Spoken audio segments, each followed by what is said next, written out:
நண்பா, இன்னைக்கான கேள்வி, எந்த தொல்பொருள் ஆராய்ச்சியாளர் முதலில் பாண்டியர்களின் முத்து சந்தையை கண்டுபிடிச்சாங்கன்னு கேட்டிருக்காங்க.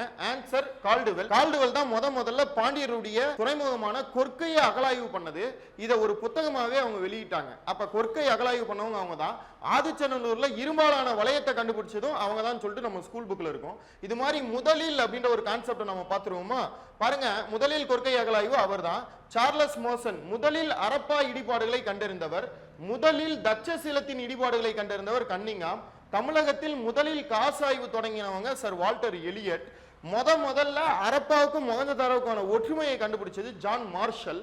அதே போல முதல்ல கொடுமணல் அகலாய்வுகளுக்கு தலைமை பொறுப்பை ஏற்று நிறைய விஷயங்களை கண்டுபிடிச்சவங்க ஒய் சுப்பராயலு. கொடுமணல் அகலாய்வு.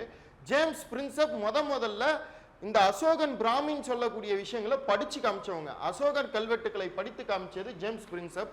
உங்களுக்கான கேள்வி என்னன்னா, தொல்லியல் பள்ளியை தொடங்குது யாரு?